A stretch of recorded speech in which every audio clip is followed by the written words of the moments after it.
Sous nos gouvernances sur e-Radio.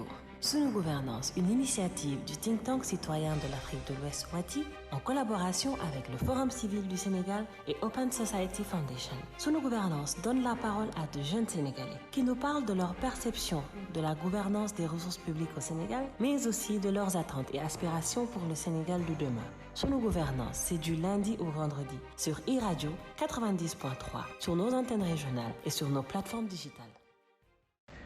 Bonjour, je m'appelle Malick Mboup, je suis doctorant en sciences politiques, en relations internationales. Je travaille actuellement dans un cabinet d'avocats en tant que juriste interne. En tant que jeune, notre perception par rapport à la gouvernance actuelle du pays est un peu mitigée.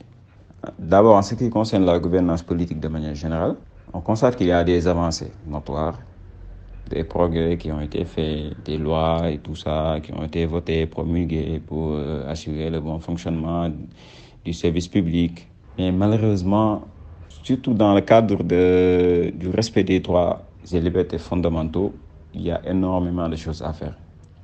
Au Sénégal, de plus en plus, on bafoue les libertés fondamentales, les droits qui sont pourtant garantis et protégés par la Constitution, qui sont des droits constitutionnels.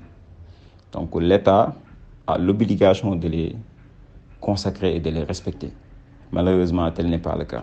En ce qui concerne la gouvernance de nos ressources publiques de manière générale, on constate également qu'il y a une floraison de corps de contrôle, la création et la mise en place de nouveaux organes de contrôle. Mais la réalité est telle qu'elle. Les Sénégalais ne se sentent pas véritablement dans ces nouvelles institutions, dans ces organes de corps de contrôle, pour la bonne et simple raison qu'on constate qu'il n'y a jamais de suite judiciaire après la sortie de chaque rapport. Le dernier en date, c'était celui de 2022.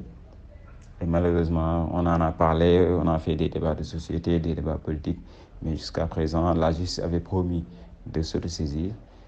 Tel n'est pas le cas.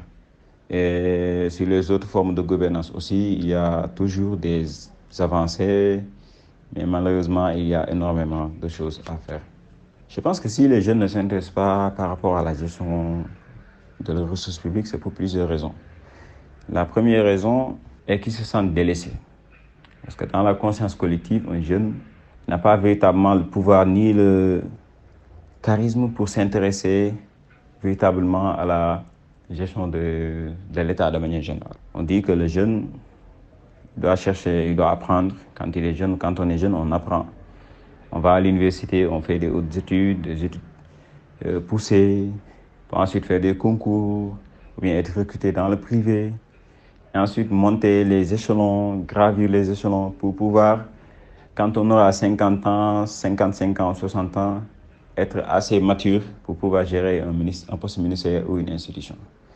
Et là, quand on constate que dans la réalité, c'est ce qui se passe, on voit que concrètement, les jeunes, ils ne se sentent pas impliqués. Et quand ils ne se sentent pas impliqués, ils ne s'intéressent plus. Et l'autre raison est d'ordre institutionnel.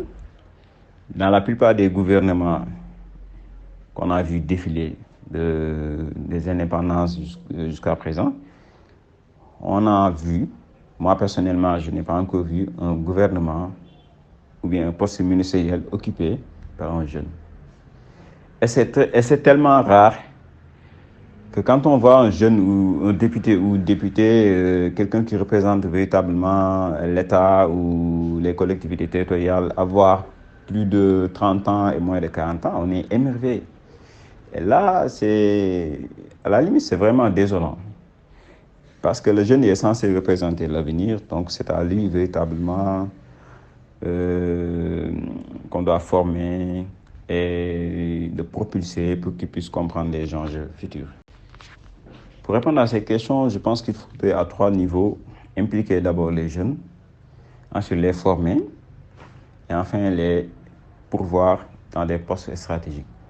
Les impliquer dans la mesure où il faut juste leur faire comprendre que les ressources publiques appartiennent à tout le monde, à tous les citoyens, à tous les Sénégalais. Donc que chacun s'implique davantage dans le contrôle citoyen, que chacun s'implique plus dans la compréhension et la diffusion d'informations par rapport à la gestion de nos ressources publiques, d'une part. D'autre part, les former dans des écoles ou des instituts ou bien à l'université et même dès l'école élémentaire pour leur faire comprendre nécessairement que les ressources publiques sont des ressources, comme le dit la Constitution, qui appartiennent à tous les Sénégalais. Donc quelque chose qui nous appartient à tous. Nous devons tous être formés pour qu'on puisse véritablement comprendre comment ça marche, quelles sont les leçons à tirer et comment faire pour véritablement en tirer le maximum de profit.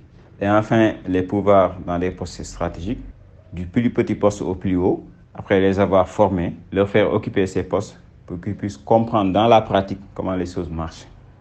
Parce que c'est bien beau de les former, mais concrètement, si vous ne leur offrez pas la possibilité de mettre en exercice ce qu'ils ont appris, ça n'a véritablement aucun sens. Donc je pense qu'à ces 3 niveaux-là, on peut véritablement leur faire comprendre et leur faire voir la véritable facette que doit opter ou bien avoir un citoyen.